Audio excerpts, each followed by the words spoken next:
Selamat datang di channel Alur Donghua. Sebelum menonton, silahkan subscribe, biar Mimin tambah semangat update-nya.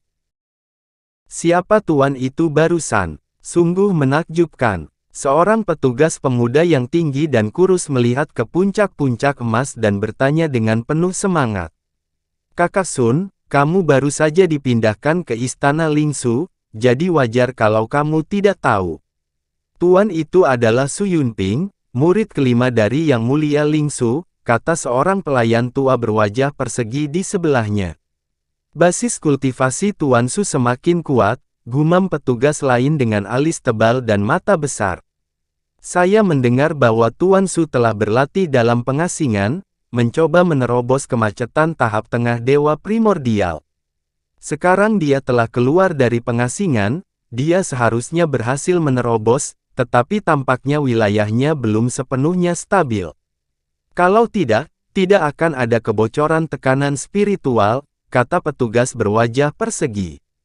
Saya mendengar bahwa Tuan Su baru menjadi murid Yang Mulia Lingsu selama ratusan ribu tahun, tetapi dia telah berkultivasi ke tingkat menengah dewa primordial. Jika kita dapat memiliki 1% dari bakatnya, kita tidak akan terjebak di alam saat ini, kata petugas beralis tebal sambil menghela nafas. Tuan Su adalah seorang kultivator yang naik dari alam bawah. Potensinya tidak tertandingi oleh orang biasa. Dia tidak ada duanya di antara murid-murid Yang Mulia Lingsu. Bagaimana kita bisa membandingkannya? Petugas berwajah persegi berkata. Beberapa dari mereka berbicara dengan keras untuk beberapa saat dan kemudian melanjutkan menyibukkan diri.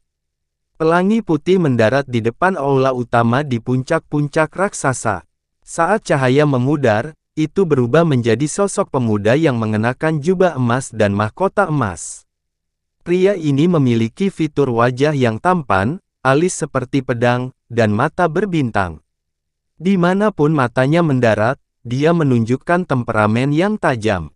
Di kedua sisi aula utama berdiri seorang penjaga lapis baja emas, memegang pedang dan pedang. Kulit di wajahnya memiliki kilau logam. Apakah guru ada di dalam? Pemuda berjubah emas bertanya pada salah satu penjaga berbaju besi emas. Yang Mulia Lingsu ada di dalam, jawab penjaga lapis baja emas itu. Pemuda berjubah emas itu mengangguk dan melangkah melewati gerbang. Setelah melewati beberapa koridor, dia sampai di aula samping. Aula itu kosong kecuali platform perak di bagian terdalam aula. Kursi emas ditempatkan di atasnya. Seorang pria parubaya mengenakan jubah ungu sedang duduk bersila di kursi. Orang ini berkulit gelap, berwajah persegi, dan berhidung lebar. Dia memiliki aura yang sangat bermartabat. Pada saat itu, mata pria itu terpejam rapat, dan tubuhnya memancarkan cahaya ungu. Kabut ungu samar menutupi area beberapa puluh meter di sekelilingnya. Seluruh aula diselimuti oleh kekuatan aneh. Saat orang ini bernafas, kabut ungu sedikit bergetar, dan ruang di dalam aula berdengung dan bergetar.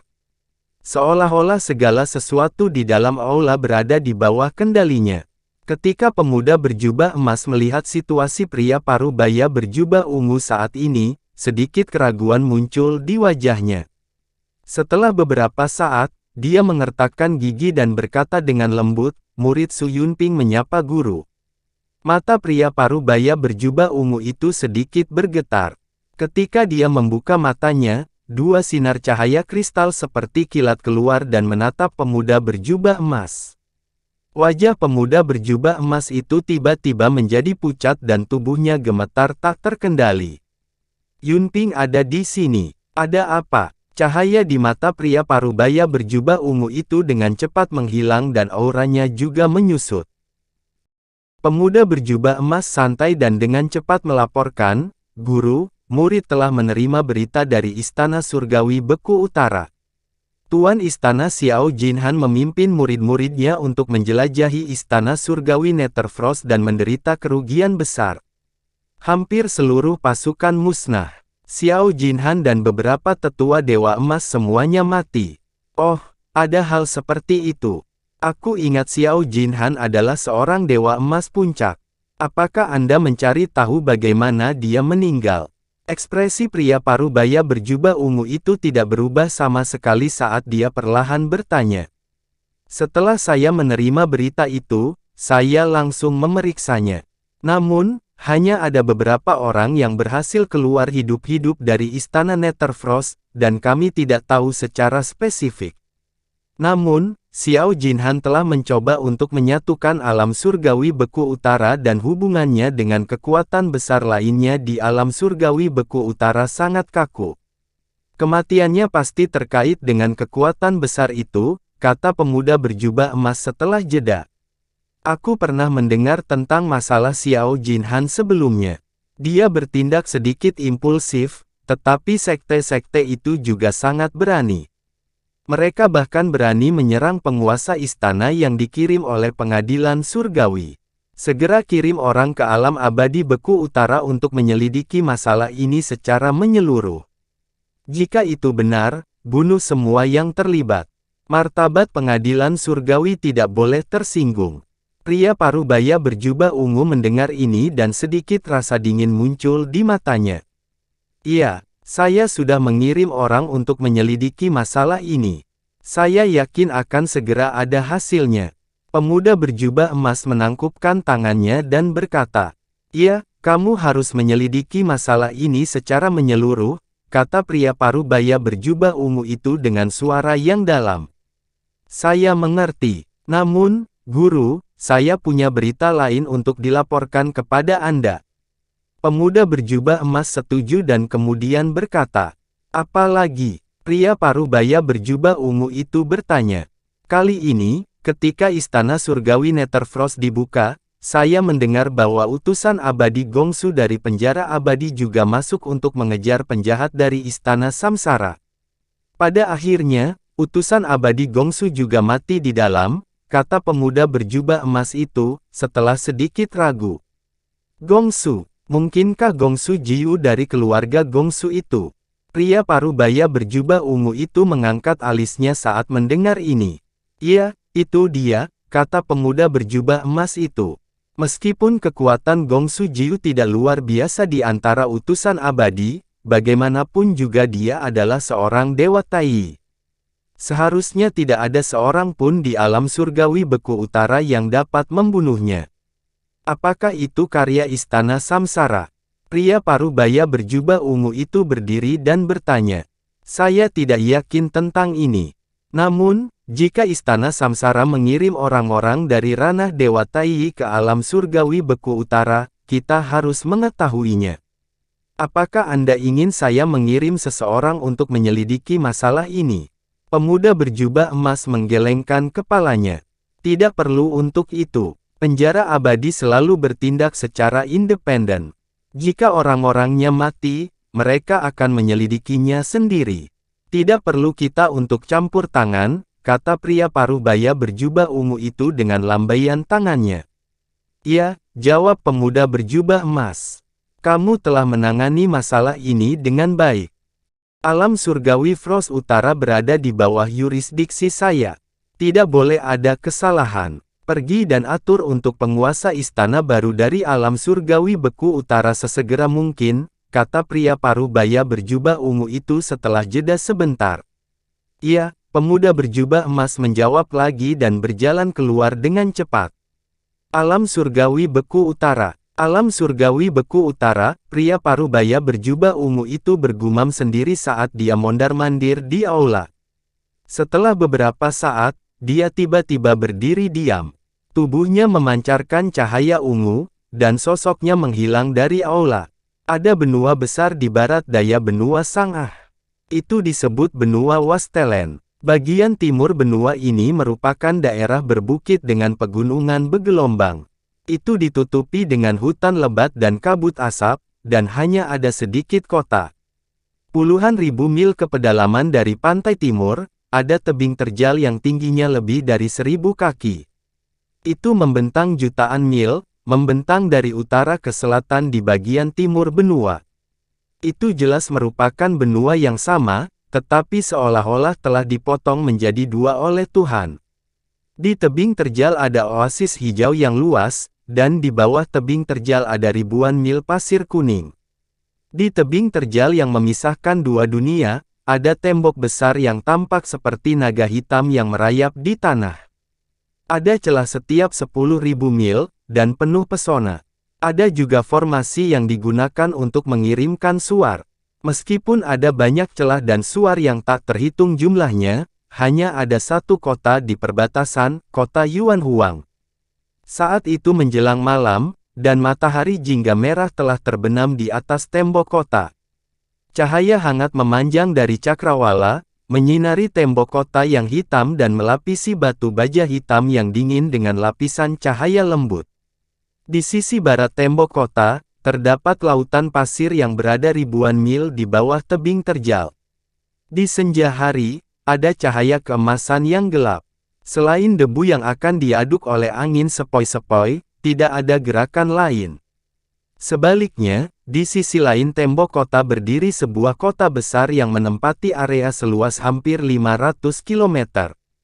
Jalan dan gang bersilangan di dalamnya sementara halaman berdiri seperti pohon di hutan. Meski belum gelap, lentera sudah dinyalakan di mana-mana, menyebabkan seluruh kota menjadi terang benderang. Karena besarnya kota, selain pusat kota yang terletak di tengah yang direncanakan dengan sedikit rapi, kota luar tampaknya telah diperluas di sepanjang jalan utama asli kota ke arah timur.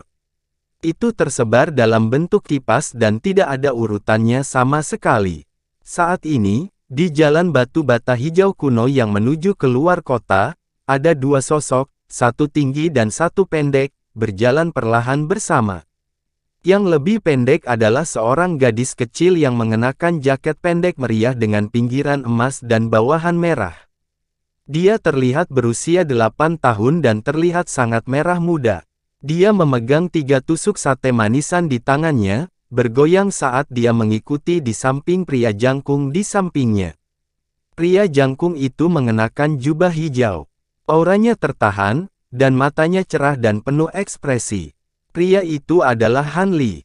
Dan dengan setiap langkah yang dia ambil, gadis kecil berjaket merah, yang kepang kecil di kepalanya bergoyang 3 kali, tentu saja adalah Jin Tong.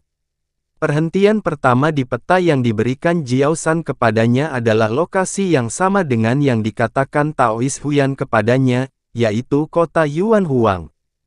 Han Li berencana untuk mencari tahu lebih banyak informasi setelah tiba di sini, dan kemudian memutuskan bagaimana mengatur perjalanan ke dunia barbar.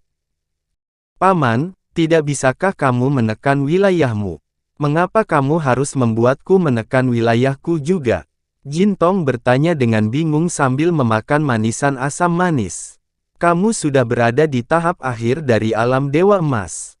Auramu terlalu kuat, dan akan terlalu mencolok saat kamu berjalan di tengah keramaian. Itu akan dengan mudah menarik perhatian.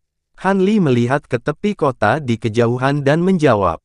Bukankah ini benar? Akan lebih baik jika beberapa dewa emas yang lebih berani datang untuk memprovokasi kita, dan saya bisa mengurus semuanya. Dengan cara ini, saya dapat menyimpan banyak harta dharma sebagai makanan ringan. Baru-baru ini, saya merasa lapar, kata Jin Tong bersemangat. Prioritas utama kami adalah meninggalkan alam abadi utara. Anda tidak dapat menyebabkan masalah lagi, atau Anda dapat berubah menjadi cincin dan tetap berada di tangan saya. Jangan ikuti saya dalam bentuk manusia Anda. Han Li berhenti dan berkata dengan serius. Tidak, aku tahu, aku baru saja mengatakan. Jin Tong menggelengkan kepalanya dan bergumam. Jalanan di kedua sisi kota terluar elemental Wastelen dipenuhi lumpur. Sebagian besar rumah dibangun dengan batu bata hijau dan ubin hitam. Sebagian besar rumah memiliki meja panjang di depan pintu mereka. Di atas meja ada segala macam barang.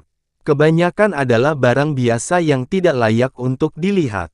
Semakin dekat dia ke pusat kota, semakin lebar jalannya. Rumah-rumah di kedua sisinya juga lebih tinggi dan megah. Namun, dibandingkan dengan benua lain di alam abadi utara, gaya arsitektur di sini jelas berbeda.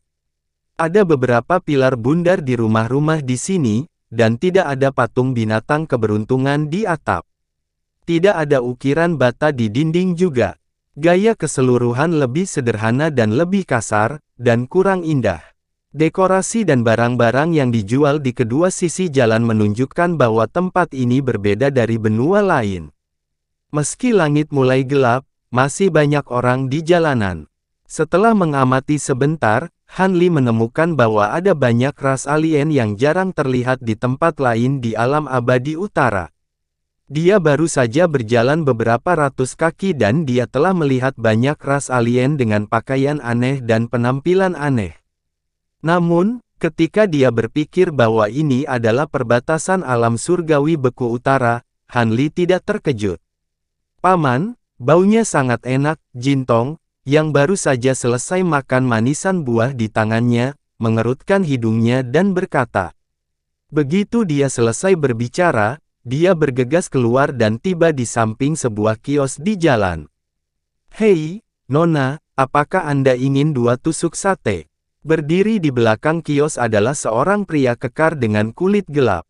Dia bertanya sambil tersenyum. Han Li mengikuti dan melihat ada panci tembaga besar dengan minyak mendidih diletakkan di sebelah kios.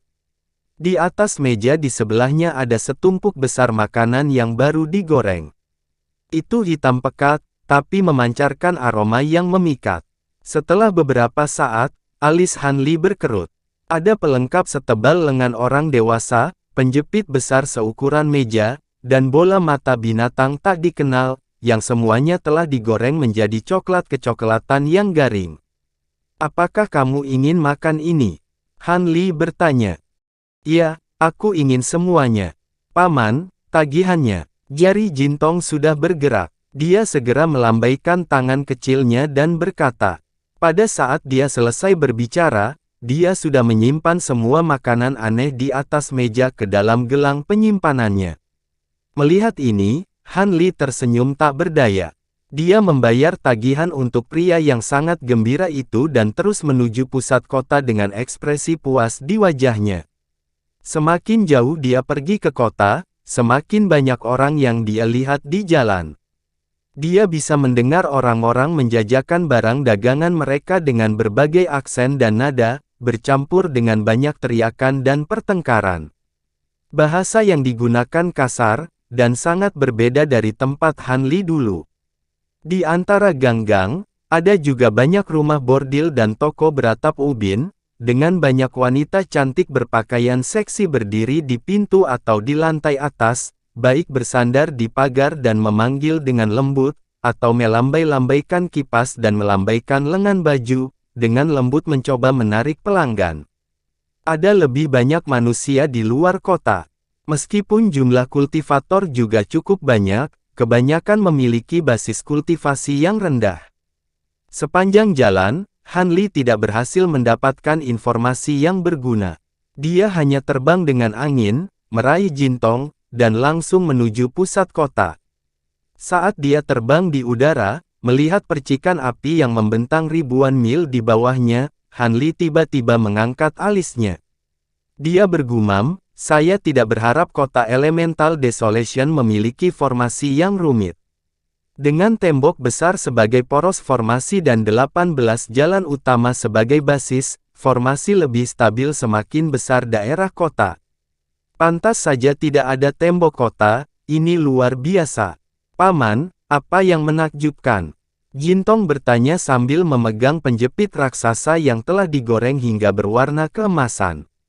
Dia mengunyahnya. "Makan makananmu," kata Han Li sambil tersenyum. Dibandingkan dengan kota luar, bangunan di dalam kota jauh lebih rumit. Masih banyak lagi ukiran di sudut, kornis, balok, dan kasau yang dicat. Namun, ukirannya adalah binatang buas dengan bentuk yang aneh. Han Li belum pernah melihat sebagian besar dari mereka sebelumnya. Restoran dan toko di kedua sisi jalan juga menjadi bangunan 3 lantai. Bahkan ada beberapa penginapan dengan halaman yang dalam di tengahnya. Yang paling mengejutkan Han Li adalah bahwa akan ada bangunan melingkar besar di bagian jalan tersibuk setiap beberapa jalan. Bangunan-bangunan ini sering kali memiliki pintu di keempat sudutnya. Dindingnya diukir dengan rune yang digunakan untuk memperkuat dinding. Dari waktu ke waktu, akan ada sorakan yang terdengar seperti tsunami. Paman, sepertinya sangat ramai di dalam. Ayo masuk dan lihat. Jintong berkata sambil tergoda oleh sorak-sorai. Itu hanya tempat perjudian. Ini seperti bagaimana orang-orang di pasar akan menangkap anjing dan ayam liar dan menggabungkannya untuk bertarung. Para penonton kemudian akan bertaruh siapa yang akan menang, kata Han Li sambil menggelengkan kepalanya. Oh, Jintong kehilangan minat setelah mendengar penjelasan ini. Kita sudah melakukan perjalanan selama beberapa hari ini. Ayo istirahat di kota ini malam ini. Kami akan mempertimbangkan meninggalkan kota besok. Ayo pergi ke dunia liar, kata Han Li sambil mengangkat kepalanya untuk melihat langit malam berbintang. Paman, kamu bisa memutuskan. Saya sedikit mengantuk setelah makan. Jadi, saya akan tidur sebentar, kata Jintong. Dia tidak keberatan dengan hal ini. Kemudian, dia mengecilkan tubuhnya dan berubah menjadi kumbang emas yang berukuran beberapa inci.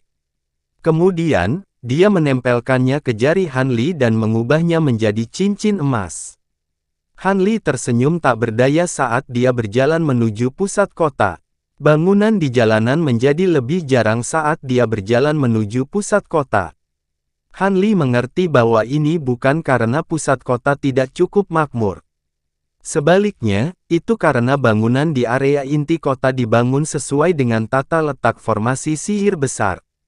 Jadi, mereka tidak bisa diubah sesuka hati. Jadi, mereka tidak akan ramai atau diperluas. Ketika dia sampai di sudut jalan, Han Li melihat menara gerbang merah tua yang tinggi di gang. Pilar-pilar itu diukir dengan naga dan burung phoenix, dan ada sulaman bunga di atasnya. Kata-kata, taman berkabut tertulis di tengahnya. Cahaya biru melintas di mata Han Li. Melalui menara gerbang, dia melihat area di belakang jalan. Ki surga dan bumi berlimpah, jauh lebih banyak dari daerah sekitarnya. Dia berjalan menuju menara gerbang. Saat dia mendekati gerbang, dia melihat ada tanda kayu hitam di sebelahnya. Ada sederet kata yang tertulis di atasnya. Taman ini hanya menerima kultivator di tahap transformasi dewa ke atas. Dia tersenyum dan menggelengkan kepalanya. Lalu, dia masuk. Begitu dia memasuki menara gerbang, cahaya tiba-tiba menjadi terang. Han Li menyipitkan matanya dan melihat seorang kultivator wanita yang ramping dan cantik mengenakan gaun istana. Dia perlahan berjalan ke arahnya. Kultivator wanita membungkuk sedikit padanya dan berkata, "Tamu yang terhormat, mohon maafkan saya karena tidak keluar untuk menyambut Anda." Kata-kata dan posturnya sangat hormat. Hanya saja senyum di wajahnya terlalu formal. Itu seperti postur standar yang telah terbentuk sejak lama. Itu membuat orang merasa terasing. Apakah ada kamar kosong? Han Li melihat sekeliling dan bertanya. Ada sebuah ruangan di taman kelas B. Lokasinya sepi, jawab kultivator wanita. Apakah ada kelas kamar? Apakah ada kamar di taman kelas A? Han Li mengangkat alisnya dan bertanya. Tamu yang terhormat, Anda pasti baru di kota Yuan Huang. Semua penginapan abadi di kota ini memiliki aturan tidak tertulis. Kamar dibagi menjadi kelas A, B, C dan D. Kelas A hanya terbuka untuk kultivator di tahap dewa sejati ke atas. Jadi, dengan kultivasi tahap Grand Ascension Anda, kelas B adalah ruangan yang paling cocok. Wanita itu membungkuk dan berkata dengan nada meminta maaf. Begitu, tidak masalah. Pimpin jalan. Han Li mendengar ini dan berkata sambil tersenyum. Dia tidak terlalu peduli dengan tempat tinggal. Lagi pula, dia hanya berencana untuk menginap semalam. Wanita itu ragu-ragu dan berkata, "Tamu yang terhormat, apakah Anda tidak ingin bertanya tentang harganya? Aku akan mengatur agar meja perjamuan dikirim. Kami akan melunasi tagihannya saat berangkat besok."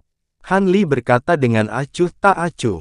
"Oke, tamu terhormat, silakan ikuti saya." Wanita itu membungkuk lagi dan berkata.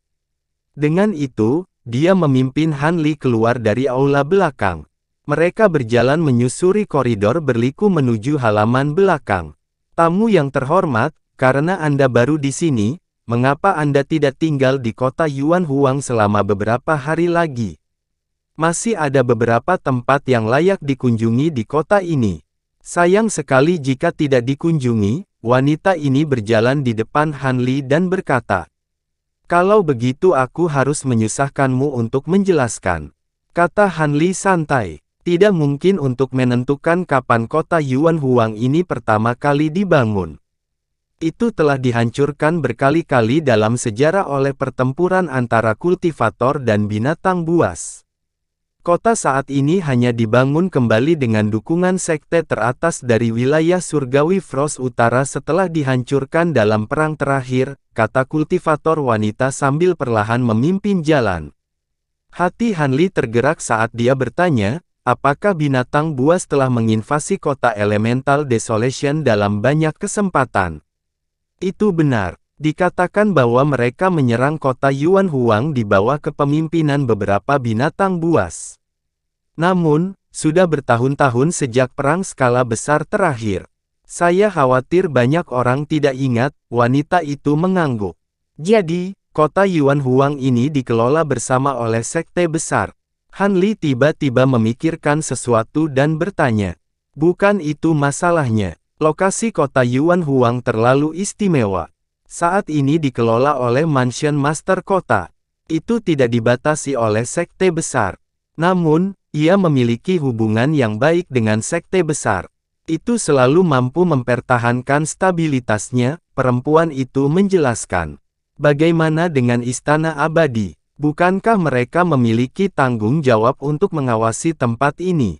Han Li bertanya lagi. Istana Surgawi Frost Utara ingin campur tangan. Di satu sisi, sekte besar tidak mengizinkannya. Di sisi lain, penguasa kota juga merupakan kultivator Dewa Emas Puncak.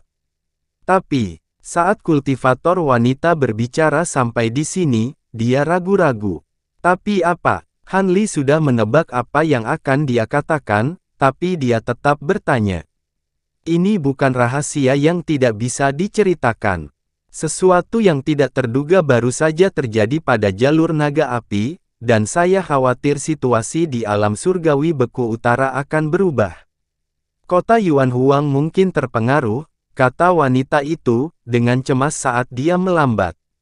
Ketika Han Li mendengar ini, dia merasa agak lega.